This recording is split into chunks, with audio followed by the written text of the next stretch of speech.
Hello NPL को season छ र हामी आइसकेका छौँ यो एनपिएल सिजन 2 को प्रिडिक्सन भिडियो लिएर जहाँ चाहिँ हामी भन्नेवाला छौँ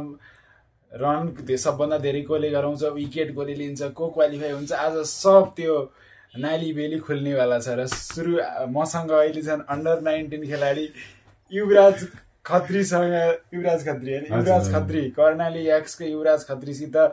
ट्रेनिङ लिएको टिम सेयर गरेको मान्छे कल्याण तिमी आफ्नो बारेमा के भन मेरो नाम कल्याण पौडेल म सानोतिनो क्रिकेट गेमहरू खेल्छु त्यति हो म आज उहाँसँग को क्वालिफाई गर्नेवाला छ player of the tournament highest wicket taker highest run scorer यो बारेमा हामी प्रेडिक्सन गर्न आएका छौँ सबैभन्दा सुरुमा यो एनपिएल सिजन 2 मा मोस्ट सक्सेस कुन खेलाडीले हान्छ विदेशी र नेपाली कुन खेलाडीले मेरो त्यो मैले हाइएस्ट 6 को कुरा गर्नु हजुरले मेरो लागि विदेशी ओभरसिज प्लेयरमा चाहिँ मैले गुलबदिन नइबलाई चिनेको छु हाइएस्ट 6 लुम्बिनी लायन्सको प्लेयर अफगानिस्तानको र नेपाली चाहिँ मैले हाम्रै पावर हिटर भनेर चिनिने कुशल मल्ललाई चुज गरेको छु नाइस प्रिडिक्सन है अब मेरो तर म चाहिँ तिमीसित अलिकति डिसएग्री गर्छु है मेरो अनुसार यो सिजन सबैभन्दा धेरै छक्का हान्ने खेलाडी हुन्छन् अस्ट्रेलियाका सुदूरपश्चिमबाट खेल्ने जोस ब्राउन हाम्रो र नेपालीमा सबैभन्दा धेरै छक्का हान्ने हुन्छन् अहिले रेड हट फर्ममा चलिरहेका कर्णाली एक्सका गुलसन झा ल हेरौँ अब दोस्रोमा यो सिजनमा हाइएस्ट विकेट टेकर को हुन्छ नेपाली र विदेशी हाइएस्ट विकेट टेकरमा चाहिँ मैले Nepali spinner leg spinner Sandeep लामिछानेलाई चुज गरेको छु किनकि उनी एकदमै राम्रो फर्ममा छन् हामीले अगाडिको म्याचहरू हेर्न सक्छौं जुन सिरिज नेपाली मेरो अनुसार चाहिँ पोहोर साल पनि बाइक र यो साल पनि मलाई लाग्छ उनले नै लान्छन् ललित राजवंशी उनी चाहिँ अब अलि हेरौँ फर्ममा नभए जस्तो लाग्छ मलाई चाहिँ है विदेशी ओभरसिज चाहिँ हाम्रो योभन्दा अगाडिको सिजनमा हाम्रो पहिलो सिजनमा एकदमै खतरा बलर चितवन राइनर्सको सोहेल तानवीर पेस बलरले ग्राउन्डमा खेल्दाखेरि हाइएस्ट विकेट धेरै फाइदा छ हुन सक्छ अघिल्लो सिजन स्कट कुकलाइन भएको थियो यो सिजन हुन पनि सक्छ तर म चाहिँ के भन्छु भनेपछि एक्सपिरियन्स लगभग 40-42 सालको युवा तन्नेरी जेन्जी 40 सालको जेन्जी इमरान ताहिर आउँदैछन् पुरै त्यत्रो अनुभव लिएर भनेपछि उनै नै हुन्छन् हाइएस्ट विकेट टेकर है मेरो तर्फबाट हेरौँ यो पनि भन्ने रहेछ अब यसपछि अब highest run scorer Nepali highest run scorer चाहिँ मेरो लागि हाम्रो नेपाली ओपनर कुशल भुर्तेल हुन सक्छन् किनकि उनी अहिले पुरानो टाइममा उनी फर्ममा त छैनन् बट टियु ग्राउन्ड हाम्रो होम ग्राउन्ड उनी खेलिरहेको ग्राउन्ड हो सो हुन सक्छ टियु होम ग्राउन्डमै अघिल्लो सिजन कुशल भुर्तेलको कति 100 रन पनि कट्या थिएन र म यो एग्री गर्दैन तर पोटेन्सियल छ आफूले चल्या दिन वान साइडेड म्याच गरिदिन्छन् त्यही भएर म यो कुरामा डिसएग्री चाहिँ गर्दिन तर मेरो अनुसार चाहिँ उनकै ओपनिङ पार्टनर आसिफ शेख चाहिँ यो सिजनको हाइएस्ट रन स्कोरर नेपालको तर्फबाट हुन्छन् जस्तो लाग्छ है मलाई कुशल भुर्तेल पनि हुन सक्छन् र तिम्रो अनुसार विदेश मतलब ओभरअल हाइएस्ट रन स्कोरर चाहिँ को हुन्छ ओभरअल चाहिँ एकदमै मलाई आफूलाई नै मनपर्ने प्लेयर म्याक्स रोडाउट हुन सक्छन् स्कटल्यान्ड नेदरल्यान्डका हो उनी नेदरल्यान्डका म्याक्स रोडाउट हुन सक्छन् किनकि एकदमै राम्रो प्लेयर छन् उनी कमेन्ट्री पनि आफ्नोमा गर्छन्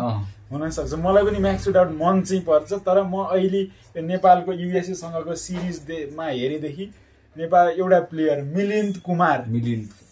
यस्तो दामी प्लेयर र यो नेपालको बोलरलाई त उसले यस्तो मजाले हान्छ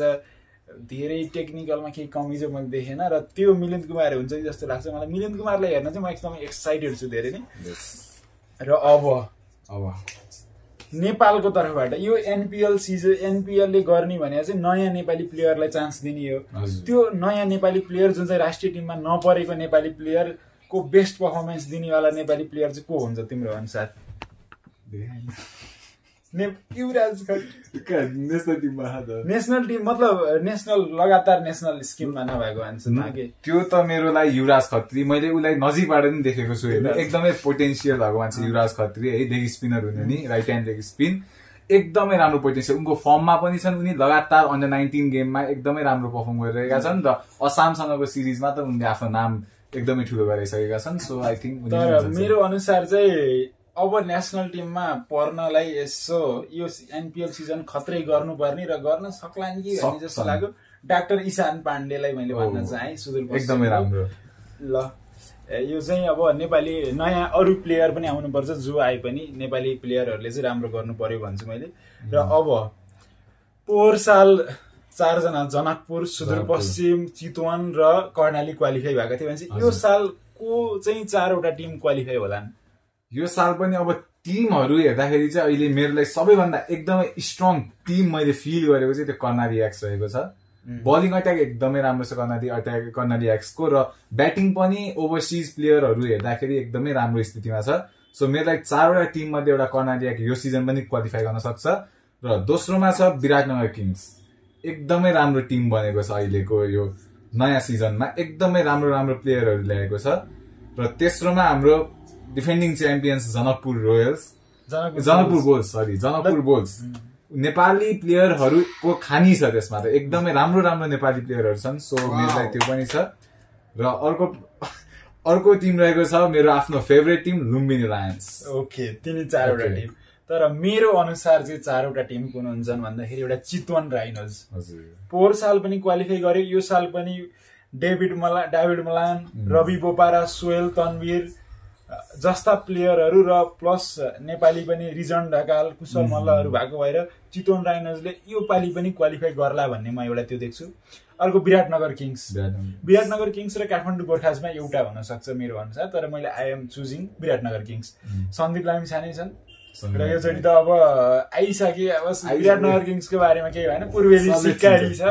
अब विराटनगर किङ्समा को आयो भन्नै परेन, फाफ डुप्लेसी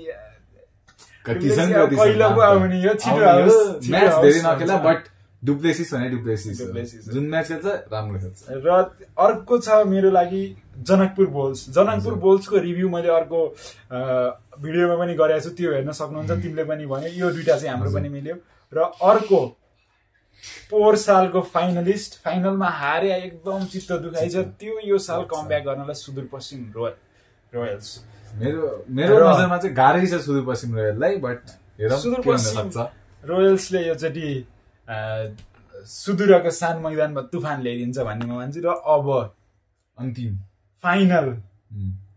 यो सालको एनपिएल सिजन 2 कसले जित्ला?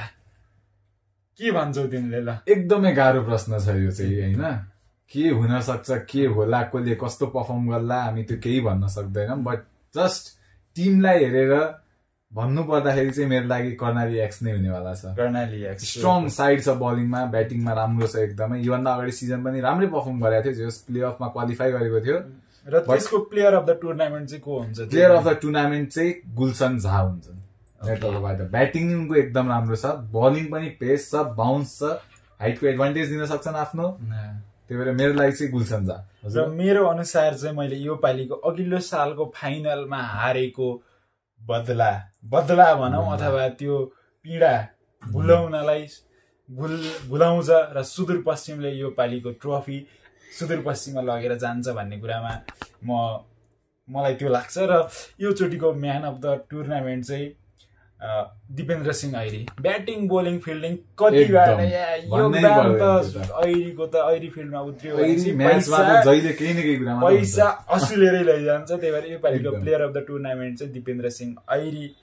भन्न चाहन्छु म। र यो चाहिँ हामीले यो टुर्नामेन्ट सकिएपछि हेर्छौँ के कति मिल्छ, र तपाईँहरूको पनि यो टुर्नामेन्टमा प्रेडिक्सन के छ त्यो कमेन्टमा लेख्नु होला। आजलाई यति नै, धन्यवाद। धन्यवाद।